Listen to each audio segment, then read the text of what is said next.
tu vas encore échouer en 2025 et je vais t'expliquer pourquoi. Comme chaque année, tu te dis, c'est mon année, cette année je vais tout casser, cette année c'est la nôtre. Mais non, tu dis que ton business va décoller, que tu vas atteindre tel physique, que tu vas réussir à avoir tel objectif, etc. Mais en réalité, tu n'auras rien de tout ça. En tout cas, pas si tu fais ces 5 erreurs que je vais te citer. Car si tu les fais, tu seras quasi au même stade l'année prochaine. Et évidemment, le but c'est de prendre les choses à l'envers si tu veux réussir ton année. Donc à la fin, je te donnerai un cadeau qui risque de beaucoup t'aider. La première erreur qui fait que tu vas échouer ton année 2025, c'est que tu ne comprends toujours pas le concept de réservoir de volonté. En fait, il faut savoir que 99% des personnes ne savent pas que le réservoir de volonté, eh ben, il n'est pas infini. Ça veut dire qu'aujourd'hui, quand tu veux mettre en place de nouvelles habitudes, sortir de ta zone de confort, par exemple en allant à la salle, en prenant une douche froide, méditation, en lançant un business, peu importe, tu puises en fait dans ce réservoir de volonté. Et si tu le gères mal, eh ben forcément à la fin t'abandonnes. Donc en fait, il faut vraiment imaginer que la volonté, c'est exactement comme la barre d'endurance dans les jeux vidéo. Je pense qu'il y en a certains d'entre vous qui ont déjà dû jouer à Zelda. Et dans Zelda, bah, quand tu cours avec ton bonhomme, tu as une barre d'endurance qui se vide. Et il faut savoir qu'une fois que cette barre d'endurance se vide, tout en bas, tu dois attendre 10-15 secondes pour qu'elle se re-remplisse et que tu puisses re-sprinter. Et il faut savoir que ton réservoir de volonté aujourd'hui, c'est pareil. Sauf que les gens font quoi?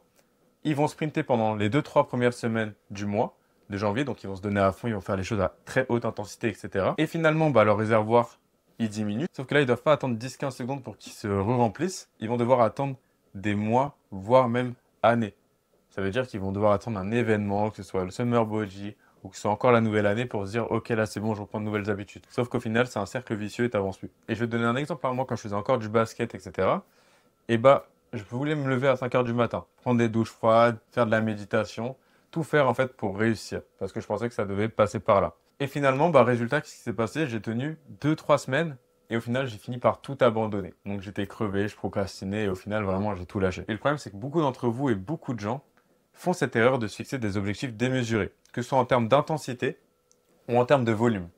Donc, quelle est la solution? Il y a deux techniques, deux solutions. Première règle, ça va être la règle des 10%. C'est simplement, du coup, faire 10% de l'habitude qu'on veut mettre en place. Ça veut dire qu'admettons, je veux méditer 5 fois par semaine, 10 minutes. Et ben, je vais pas commencer par 10 minutes, sinon je vais m'épuiser. Ce que je vais faire, c'est que je vais commencer par 1 minute. Et au fur et à mesure des fois, ben, naturellement, mon corps va faire 1 minute 10, 1 minute 30, 2 minutes, etc. Et la patience va faire qu'au final, je ferai 10 minutes, 5 fois par semaine, sans problème et sans vider mon réservoir de volonté. Et la deuxième règle, c'est la règle des 2 jours. Donc, c'est simplement le fait de ne pas louper une habitude 2 jours de suite.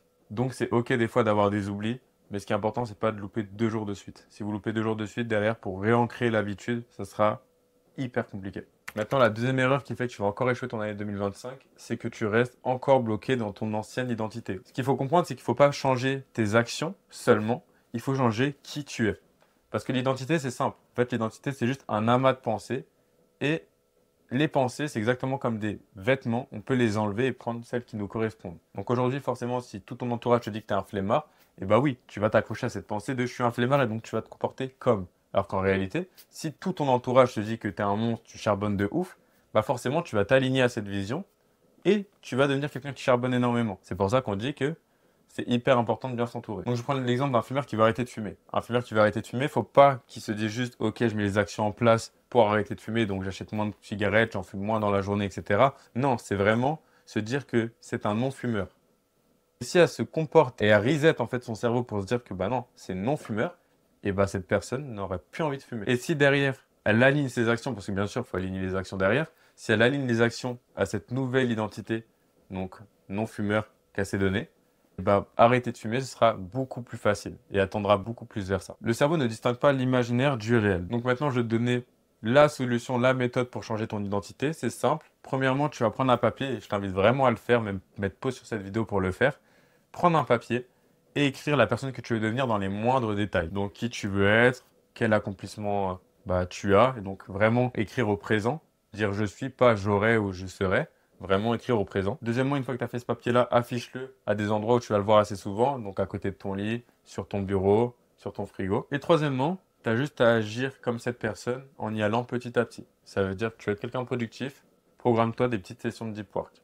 30 minutes, pas plus, ou un peu plus si tu arrives à faire plus. Tu veux être en forme, être sportif, bah commence à faire des petites séances de 10, 15 minutes, 30 minutes. Mais surtout, point important, sois patient et constant, car comme je t'ai dit, la réalité intérieure se façonne rapidement, Par contre, pour que ça se manifeste dans le monde extérieur, forcément, ça prendra plus de temps. Et je vais même te prendre l'exemple de l'architecte. Imagine un architecte qui visualise un grand bâtiment. Dans sa tête, tout est clair, il voit les moindres détails, et en quelques heures, il peut dessiner les plans. Mais ces plans, aussi parfaits soient-ils, ne suffisent pas à créer le bâtiment de toutes pièces dans le monde extérieur. Parce qu'il faut creuser les fondations, poser les briques, attendre que le ciment sèche, etc. En bref, il faut du temps pour que cette vision prenne forme. Donc prends conscience que chaque habitude que tu mets en place, chaque effort que tu fais, c'est une brique que tu ajoutes à cette construction que tu es en train de créer.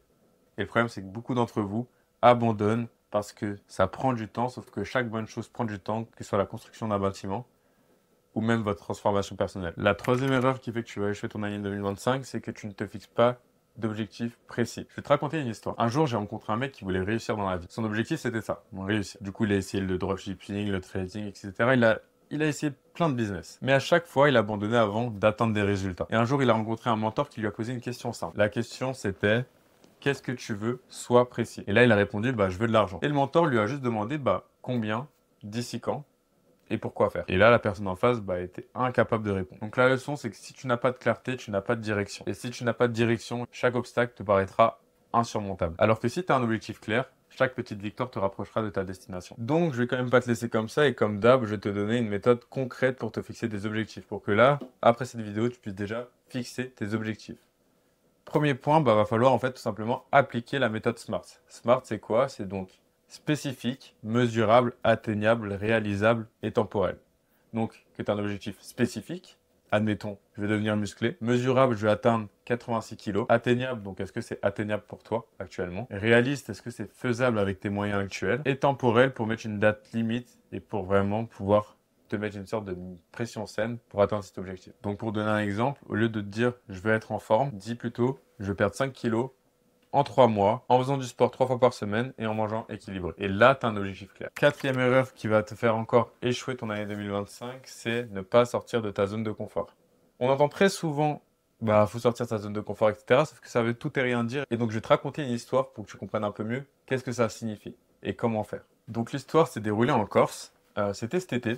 Je suis allé en Corse avec ma famille et j'ai fait du jet ski. On est arrivé sur une île et les personnes qui nous avaient amenés sur l'île m'ont proposé d'aller sauter de la falaise. Donc je me suis dit, vas-y, let's go, c'est parti, je saute de la falaise. Et il faut savoir que moi, je déteste ça à la base, mais motivation à balle, je suis à fond, donc j'y vais. Et donc je commence à courir pour pouvoir sauter. Et puis là, à ce moment-là, je me fige et je saute pas. Et là, du coup, je fais 4-5 pas en arrière et finalement, je m'assois parce que je sens que mon cœur, il battait de ouf. J'avais vraiment peur. Et ce qui s'est passé, c'est que pour vous illustrer même un peu mieux la chose, dites-vous que vous avez deux boules dans votre corps. Donc la boule de peur et la boule de courage. Et en fait, à ce moment-là, ce qui a fait que j'ai pas sauté, c'est parce que ma boule de peur était à 51% et ma boule de courage à 49%. Donc forcément, j'allais pas sauter. Par contre, au moment où du coup j'étais assis, je me suis dit, ok, je respire, je me détends, et je me suis visualisé en fait rentrer chez moi sans avoir sauté, et qu'est-ce que j'aurais ressenti? Et je t'avoue que j'aurais ressenti du coup de la honte, un fort manque de confiance en moi, parce qu'en fait, il faut savoir que si j'avais pas sauté, qu'est-ce qui se serait passé? Forcément, j'aurais donné raison à cette boule de peur. Donc, au lieu qu'elle soit à 51%, je serais rentré chez moi. Elle aurait été peut-être à 60%. Ça veut dire que naturellement, tous mes choix par la suite auraient été beaucoup plus régis par la peur. En tout cas, auraient été beaucoup plus influencés par la peur. Et quand je me suis visualisé, je me suis dit, ok, non, c'est pas possible, je peux pas rentrer comme ça. Donc, j'ai respiré, je me suis levé, j'ai couru, j'ai sauté.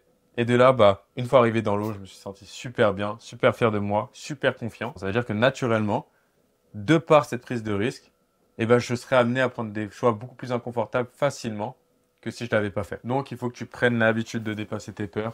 Donc, poste cette vidéo, saute de cette falaise, démarre ce projet, documente ce projet. Mais c'est intéressant que tu ne te laisses pas régir par cette boule de peur, sinon c'est elle qui régira ta vie. Et je pense que personne ici veut une vie régie par la peur. Et le cinquième point, c'est que tu ne mesures pas assez tes progrès. Sache que tout ce qui n'est pas mesuré ne peut pas être amélioré. Donc aujourd'hui, si tu veux progresser, que ce soit dans le sport, dans le business ou quoi, si tu n'as pas de point de mesure pour pouvoir voir tes progrès, etc., voir de l'amélioration, voir les points qui déconnent et les points qui sont super, ce sera compliqué pour toi d'évoluer. Donc en étant tout à fait transparent avec toi, si tu ne mesures pas, tu fais du surplace. Et ça, c'est vrai dans tous les domaines de ta vie. Tu veux perdre du poids? Si tu notes pas ce que tu manges et combien tu pèses chaque semaine, comment tu veux voir que tu avances et que tu perds pas ton temps finalement? Et également, si tu veux économiser de l'argent, si tu ne calcules pas tes rentrées d'argent et tes dépenses, comment tu veux savoir que tu économises de la meilleure des manières? Et je vais te raconter une histoire, c'est que Bah, pendant très longtemps, pendant de très longues années dans ma vie, je me suis énormément entraîné. Et le point qui m'a fait le plus défaut, ça a été réellement ne pas mesurer mes progrès. C'est-à-dire que je m'entraînais comme un ouf, mais sans rien mesurer. Et c'est le jour où j'ai commencé à mesurer vraiment mes progrès, que ce soit sur mon cardio, donc les sprints que je faisais, que ce soit sur les tirs. Par exemple, me dire, OK, je tire 10 fois, il faut que j'en mette 7. Et bah, c'est à ces moments-là, quand j'ai commencé à mesurer, que là, forcément, j'ai pu évoluer.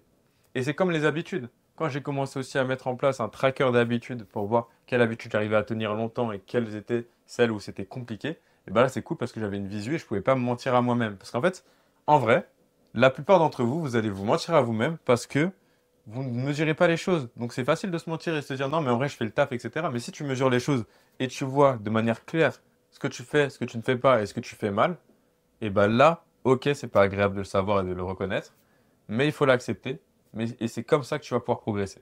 Donc, peu importe ton domaine d'activité, il faut que tu mesures. Et donc, comme d'hab, je vais te donner quelques idées plus le cadeau bonus pour que tu puisses du coup le faire. Donc, utilise un carnet ou une application. Par exemple, tu peux utiliser Notion pour traquer tes habitudes ou des choses comme ça, ou directement un carnet physique, papier, pour écrire tes habitudes, etc. Ou même te faire des feedbacks. Deuxièmement, traque tes résultats. Donc, si ton objectif est de perdre du poids ou prendre de la masse, note là où tu en es chaque semaine pour pouvoir voir qu'est-ce qu'il faut que tu améliores. Et troisièmement, fais-toi des bilans réguliers. Donc ça peut être chaque soir, chaque fin de journée, tu peux directement écrire les 3 points positifs de la journée et les 3 points améliorables et de faire des bilans de fin de semaine et de fin de mois, histoire de vraiment voir les points sur lesquels tu dois t'améliorer et les points qui sont vraiment super et que tu dois conserver. Et sache que le fait de mesurer, non seulement en termes d'évolution, c'est game changer, mais même en termes de motivation, ça te permet réellement d'être beaucoup plus motivé et de voir beaucoup plus où tu dois aller. C'est une vidéo où vraiment je te donne une méthodologie. Donc là, les 5 points, ils vont tous ensemble. Et si tu les appliques, tu peux faire de ton année 2025 la tienne et dire quelque chose qui va être véridique et que les gens vont remarquer à la fin de l'année. Donc, si je résume, en reprenant les choses dans le sens inverse, je vais pas te donner du coup les 5 erreurs à ne pas faire, mais du coup reprendre directement les 5 conseils / habitudes que tu vas devoir mettre en place pour pouvoir réussir ton année 2025. Bien sûr, je tiens à préciser, chaque personne est différente, donc prends les conseils qui t'ont le plus aidé ou qui t'ont le plus parlé. Donc, premier point, apprends à gérer ta barre de volonté, donc avec les 2 règles, règle des 10%, règle des 2 jours. Ensuite, ne reste pas emprisonné dans ton ancienne identité et au contraire, façonne ta réalité et la personne que tu veux devenir, car tu peux la devenir. Troisièmement, fixe-toi des objectifs précis qui te permettent d'être motivé, de savoir où tu vas. Quatrième point, sors de ta zone de confort. Et enfin, 5e point, mesure précisément ton avancée. Mais comme je te dis, j'ai pas envie que ce soit une énième vidéo où tu la regardes, tu la consommes, mais sans passer à l'action derrière. Donc, j'ai dit que j'allais t'offrir un petit cadeau, et je vais te l'offrir. Car je me suis dit que je voulais apporter ma pierre à l'édifice. Donc, j'ai fait un document que je t'ai mis dans la description. C'est un document Notion, dans lequel tu as même plein de vidéos explicatives. Tu as juste à aller tout en bas. Une fois que tu as cliqué sur le Notion pour pouvoir voir les vidéos explicatives. Et tu verras, sur ce Notion, tu pourras gérer toute ta vie. Traquer tes habitudes, traquer tes livres, traquer tes objectifs. Tu pourras traquer tout, gérer tout, mettre les tâches, etc. Tu auras un graphique pour le tracker d'habitude. Enfin bref, c'est quelque chose de game changer et c'est quelque chose que je fournis à mes coachés et qui va toi sûrement énormément t'aider. Donc tu l'as gratuitement, donc profites-en réellement. Prends la valeur qu'il y a à prendre et serre-toi-en à bon escient. Donc voilà, je suis persuadé que si tu es resté jusqu'au bout, c'est que tu veux pas échouer ton année 2025. Donc tu sais ce qu'il te reste à faire. Ferme YouTube, clique sur ce document et passe à l'action. On y arrivera ensemble.